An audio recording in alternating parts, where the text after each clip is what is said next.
Assalamualaikum warahmatullahi wabarakatuh. Selamat malam teman-teman semua.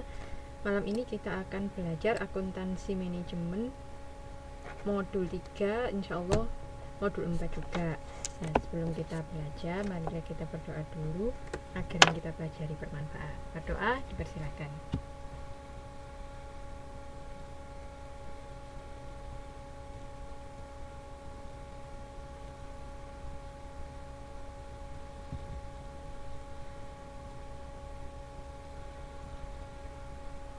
Selesai.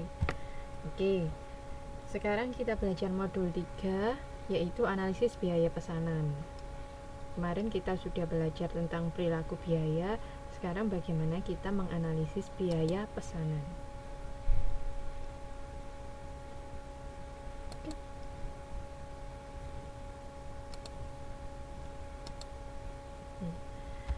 Akumulasi biaya pesanan ada dua metode, yaitu metode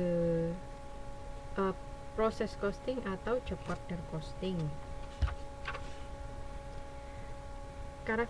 Karakteristik untuk job order costing diterapkan oleh perusahaan yang memproduksi barang atau jasa berdasarkan pesanan. Job order itu kan pesan.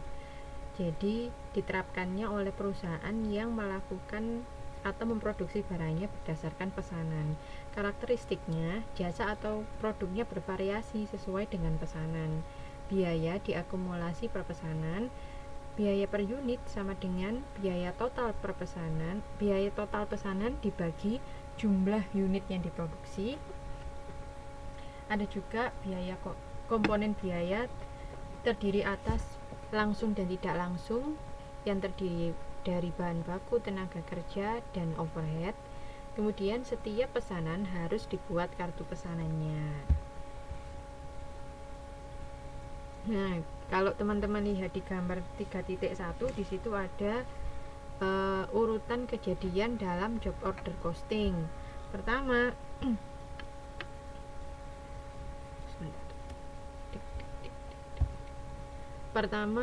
perusahaan dapat pesanan.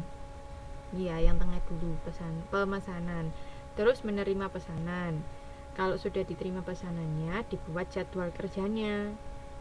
Setelah itu, kalau sudah dibuat jadwal kerjanya, kapan diproduksi, nanti masuk di bagian produksinya kapan dan lain-lain, terus dipesankan materialnya. Kalau sudah ada material sudah siap, baru dimulai produksi. Nah, ini sebagai urutan kejadian dalam job order costing. Nah, disampaikan juga bahwa harus ada kartu biaya pesanan, yaitu dokumen yang digunakan untuk mengakumulasi setiap biaya yang dibebankan ke pesanan tertentu dalam sebuah metode akumulasi biaya pesanan. Ini adalah contoh dari biaya pesanannya, seperti ini. Atau seperti ini. Yang pertama tadi berbentuk skrontro, kalau yang ini berbentuk stafel. Boleh dalam bentuk apa saja. Kalau enggak dalam bentuk skrontro atau stafel, apakah boleh? Enggak apa-apa. Tergantung atau terserah dari perusahaan yang bikin pesan, yang memproduksi barang tersebut. Selama bisa dipahami oleh bagian produksi dan oleh seluruh pegawai yang ada di perusahaan itu, boleh dilakukan, boleh berbeda dengan kedua kartu ini. Waalaikumsalam warahmatullahi wabarakatuh. Selamat datang. Nah, kalau ini klasifikasi biaya dalam job order costing. Di atas ada, yang paling atas ada bahan baku, overhead aktual, dan tenaga kerja. Bahan baku ada yang langsung, ada yang tidak langsung. Waalaikumsalam. Yang begitu pula tenaga kerja ada yang langsung, ada yang tidak langsung.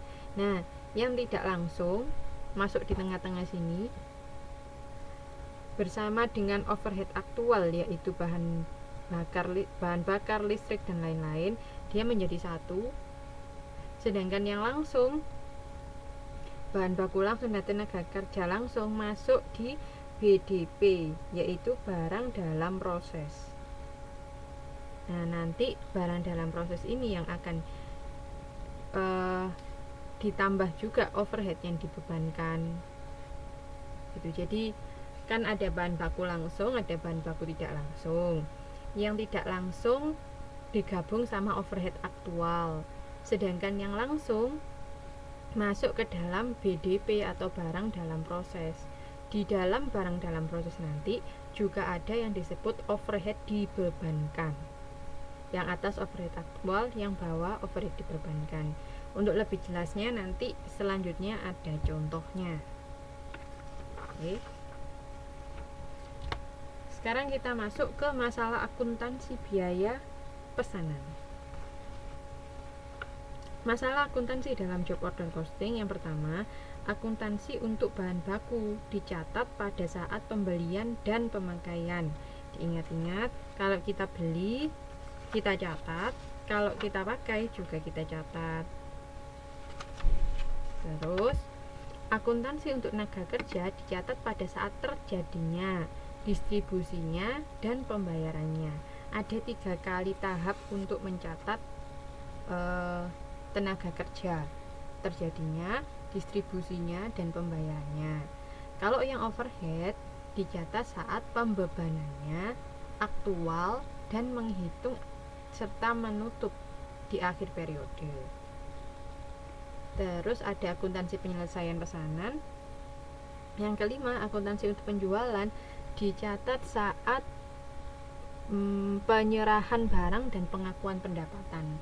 Nah, nanti saat kita menjual barang ada jurnalnya, saat kita menyerahkan barang dan saat kita mengakui pendapatan saat kita dibayarnya. Untuk lebih jelasnya, silakan teman-teman ke halaman 3.12 kegiatan 2 di ilustrasi 1. Oke. Di situ PTX adalah perusahaan manufaktur berproduksi atas pesanan. Terus dia mendapat pesanan, yaitu pesanan job 74, 75 dan 76. Oke. Terus ada saldo awal bahan baku senilai 100.000. Untuk mengerjakan pesanan tersebut terjadi transaksi sebagai berikut. Oke. Dari pembukaannya, PT ini ada pesanan nomor 74, 75 dan 76. Terus ada bahan baku awal sebanyak 100.000. Transaksinya: A. Dibeli material secara kredit sebesar 25 juta. B. Material dipakai seharga 37, terdiri dari 31 juta bahan langsung dan 6 juta bahan tidak langsung. Dari 31 juta untuk job 74 sekian, 75 sekian, 76 sekian. Diingat-ingat tadi kalau kita mencatat bahan baku apa saja yang dicatat, pembeliannya dan pemakaiannya. Oke, jadi harus diingat-ingat transaksi ini harus dicatat dalam akuntansi, laporan akuntansi kita nanti. Kemudian yang C, gaji dan upah sebesar 31 juta, 27-nya langsung, 4 jutanya tidak langsung. Diingat-ingat, bahan baku sama tenaga kerja yang langsung masuk BDP, yang tidak langsung masuk overhead aktual. Tadi di gambar yang sebelumnya tadi tuh. Nah, dengan rincian yang langsung untuk job 74 sekian, 75 sekian, 76 sekian. Oke. Sekarang yang D. Perusahaan menggunakan tarif overhead ditetapkan di depan atas dasar jam mesin. Pada tahun ini overhead yang dianggarkan adalah 300 juta per tahun dengan kapasitas jam mesin 7.500 jam. Dengan demikian, tarif pembebanan per jam mesin adalah sebesar 300 juta dibagi 7.500 sama dengan Rp40.000. Tuh. Diketahui bahwa job masing-masing pengguna jam adalah sebagai berikut. Kalau 74 memerlukan 29,4 jam mesin,